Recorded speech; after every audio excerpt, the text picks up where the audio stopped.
আসসালামু আলাইকুম বন্ধুরা, চলে আসলাম গ্লোবাল ভিলেজের পার্ট 2 ভিডিও নিয়ে। শুরুতে আপনারা দেখতে পাচ্ছেন যে আমি একটা স্টুলের উপর বসে আছি, হাসছি। কেন হাসছি বলুন তো?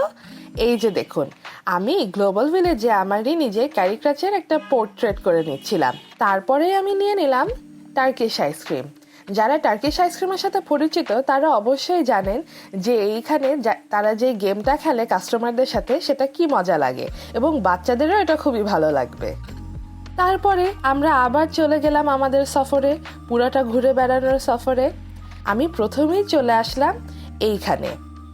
এখানকার কাবাবগুলোর স্মেল খুবই ভালো লাগছিল। ও হ্যাঁ, সব খাবারই কিন্তু এখানেই বানানো হয়, এ কারণে প্রত্যেকটা খাবারই খুবই ফ্রেশ। আপনারা দেখে দেখেই সব অর্ডার করে ফেলতে পারবেন। আমি নিয়ে নিলাম potato spiral on a stick. দেখতে যেমন মজা লাগছিল, খেতেও ঠিক তেমনই মজা লাগছিল। আপনাদেরকে গত ভিডিওতেই দেখিয়েছি যে এখানে পানির জায়গার উপর আপনারা বোটিং করে নিতে পারেন।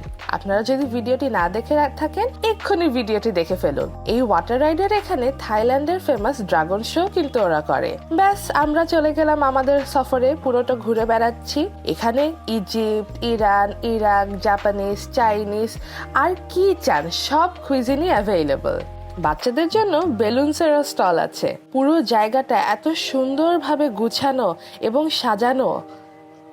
এই যে দেখুন, মাসালা চায়ও আছে। আপনারা এখানে চাইলে নিউ ইয়র্কের চিজ কেক থেকে জাপানের মোচিও খেতে পারবেন। সবই এক জায়গাতেই। দারুণ না ব্যাপারটা? আপনারা এখানে ফুডের ওয়ার্ল্ড ট্যুরে যেতে পারবেন।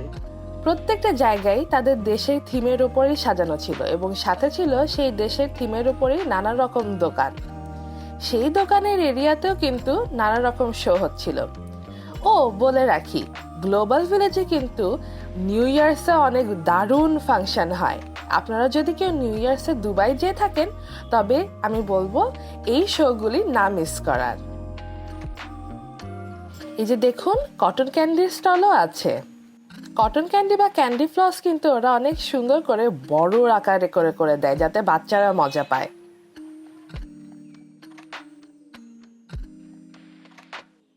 রাতের বেলা হলো চারিদিকে এত লাইট, মনে হচ্ছিল যে এত রাত হয়ইনি। এটি কিন্তু রাত 12টা পর্যন্তই এরকমই গমগমা থাকে। আপনারা নিশ্চিন্তে এখানে ঘুরে বেড়াতে পারেন। গ্লোবাল ভিলেজটা যেন আসলেই পুরো বিশ্বকেই তার নিজের মধ্যে করে রেখে দিয়েছে। এমন কোনো কুইজিন বা খাবার নেই যা আপনারা এখানে খুঁজে পাবেন না। অনেক মানুষের ভিড় হয় প্রত্যেকটা স্টলে, একটু লাইন হলো লাইনগুলো খুব তাড়াতাড়ি চলাচল করে, তাই আপনাদের বেশি ওয়েট করতে হবে না।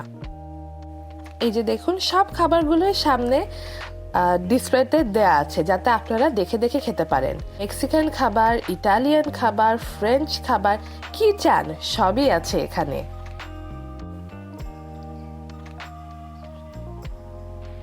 বিভিন্ন রকমের ডেজার্টও আছে কিন্তু এখানে। ভেজিটেরিয়ানদের জন্য রয়েছে এখানে নানা রকম খাবারের অপশন, তাই এখানে সবাই যেতে পারবেন পুরো ফ্যামিলি নিয়ে। এই যে দেখছেন, টার্কিশ হাউসও কিন্তু আছে এখানে। ও আমি বলবো এখানকার বাকলাভাটা একদমই না মিস করতে, সেটা কিন্তু ছিল খুবই মজার।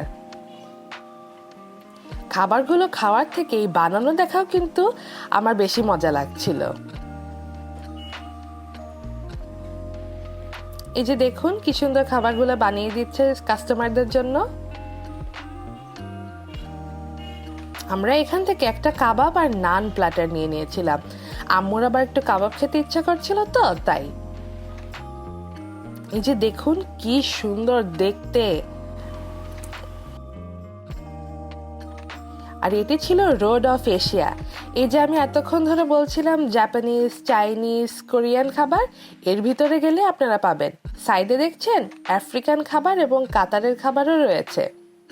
পুরোটা ঘুরে ঘুরে এভাবে আমরা দেখছিলাম, ঘুরছিলাম, খাচ্ছিলাম। খুবই ভালো একটা এক্সপিরিয়েন্স ছিল। এই যে দেখুন, আমি দাঁড়িয়ে থেকে এখন ভাবছি যে নেক্সট কি খাবো। সময় আমার মনে হচ্ছিল যে এত হাঁটাহাঁটি হচ্ছে এ কারণে খিদা লাগছে, কিন্তু এখন মনে হচ্ছে আসলে খাবারগুলো এত মজাদার দেখতে, তাই মনে হয় আমার বারবার খিদে লাগছিল। ব্যাস, আজকের জন্য এইটুকুই। আল্লাহ হাফেজ।